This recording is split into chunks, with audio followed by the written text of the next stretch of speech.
Heroine தங்கச்சி மேல ரொம்ப பாசமா இருப்பாங்க. ஆனா அவங்க அப்பா ஜமீன் கிட்ட வாங்கின கடனை கொடுக்க முடியாதனால சின்ன பொண்ணை ஜமீன் கிட்ட கொடுத்து அவளை வெளிநாட்டுக்கு வேலைக்கு அனுப்பி அந்த கடனை கழிச்சுக்கோங்கன்னு சொல்லிடுறாரு. அந்த சின்ன பொண்ணும் அக்கா என்ன காப்பாத்துக்க அக்கான்னு கதறா. நான் ஹீரோயினாலே ஒண்ணுமே பண்ண முடியாம போயிடுது. அந்த ஜமீன் ஹீரோயினோட தங்கச்சியை மும்பையில வேற மாதிரி தொழிலுக்கு வித்துடுறான். ஹீரோயின் தன் தங்கச்சியை எப்படியாவது காப்பாற்றணும்னு ஜமீன் கிட்ட போய் என் தங்கச்சியை அனுப்பின இடத்துக்கே என்னையும் அனுப்பிடுங்க, அதுக்கான காசையும் என் அப்பா கிட்ட கொடுத்துருங்கன்னு சொல்றான். ஆனா இதையே சாக்கா வச்சு அந்த ஜமீன் ஹீரோயின் கிட்ட தப்பா நடந்துக்கிறான். ஹீரோயின் இதுக்கெல்லாம் சம்மதிக்காததுனால அடுத்த நாளே மும்பையில இருக்க அந்த லேடி கிட்ட ஹீரோயினை வித்துடுறான். தங்கச்சியை பார்க்க போறோன்ற சந்தோஷத்துல ஹீரோயின் போய் பார்த்தா அங்க இருக்க லேடிஸ்ல ஆடைகள்லாம் கலைஞ்சு போய் அலங்கோலமா இருக்காங்க. இதை பார்த்ததும் ரொம்ப பயந்து போயிடுறாங்க நம்ம ஹீரோயின். அதுக்கப்புறமா தங்கச்சி பேரை சொல்லி கத்துறா. ஆனா அந்த இடத்த நடத்துற இன்சார்ஜ் வந்து ஹீரோயினை கண்ட இடத்துல டச் பண்ணி அவ வர்ஜினிட்டி இன்னும் இழக்கலன்னு தெரிஞ்சுக்கிறான். நாங்க சொல்றதெல்லாம் நீ பண்ணினா உன் தங்கச்சி கிட்ட நாங்க பேச வைப்போம்னு சொல்லி நீ வர்ஜினிட்டியை யூஸ் பண்ணாம வரவங்க கிட்ட எல்லாம் ரிலேஷன்ஷிப்ல இருக்கணும்னு சொல்றான். ஹீரோயின் கிட்ட வயசான கிழவனுங்களா பார்த்து அனுப்பி விட்டுறாங்க.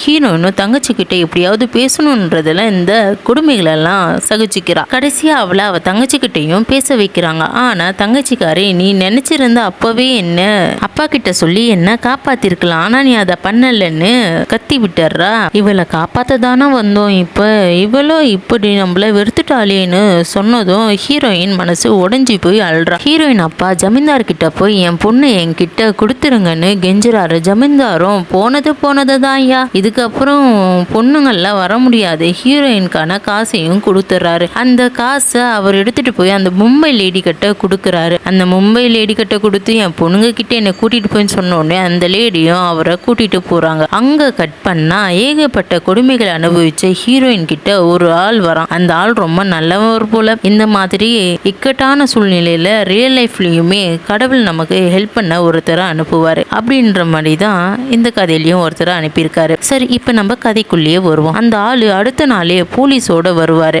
ஆனா ஹீரோயின் தங்கச்சியே நம்மள வெறுத்துட்டா, இனி நம்ம இங்கேயே வாழ்ந்துடலாம் அப்படின்னு ஒளிஞ்சிக்கிறா. அந்த இடத்தோட இன்சார்ஜ்காரன் வர்ஜின் பொண்ணுங்களை ஹாங்காங்ல நல்ல ரேட்டுக்கு வாங்குறாங்கன்னு கேள்விப்பட்டு ஹீரோயினை நாடு கடத்தி ஹாங்காங்ல வித்துறான். ஒரு வெளிநாட்டுக்காரன் கோடி கணக்குல பணத்தை கொடுத்து வர்ஜின் பொண்ணு தான் வேணும்னு சொல்றான். அதனால ஹீரோயினை அவன்கிட்ட அனுப்பி அந்த நாளே அந்த இடத்துலயே அந்த ஆள் மூலமா ஹீரோயின் அவளோட வர்ஜினிட்டியை இழந்துடுறா. அதுக்கப்புறம் ஒரு டாக்டர் மூலியமா திரும்பவும் ஹீரோயினை வர்ஜின் மாதிரி ஆக்கணும்னு ஒரு ஆப்ரேஷனை பண்றாங்க. அதனால ஹீரோயின் ரொம்ப வலி அனுபவிப்பா. அவனால நடக்க கூட முடியாம 2 பெண்கள் உதவினால தான் நடக்குவா. அதுக்கப்புறம் ஹீரோயினுக்கு நல்லபடியா ட்ரெஸ் பண்ணி திரும்பவும் வர்ஜின் பொண்ணு தான் வேணும்னு கேட்ட ஒரு ஃபாரினருக்கு ஹீரோயினை அனுப்புறாங்க. அந்த ஆளும் ஹீரோயினை வீட்டை சுத்தி காமிச்சிட்டு இருப்பான். அதுல இருக்க ஒரு சிஸ்டமை பார்த்த ஹீரோயின் நான் ஒரு மெயிலை மட்டும் செக் பண்ணிக்கிறேன்னு அந்த ஆள் கிட்ட கேட்டுட்டு மெயிலை செக் பண்ணி பார்த்தா ஹீரோயினை லவ் பண்ற ஒரு பையன் நான் உன்னை எல்லா இடத்துலயும் தேடி பார்த்தா நீ எங்கேயுமே இல்லம்மா, பரவாயில்ல ப்ளீஸ் நீ எங்க இருந்தாலும் என்கிட்ட வந்துரு அப்படின்னு ஒரு மெயில் போட்டிருப்பான்.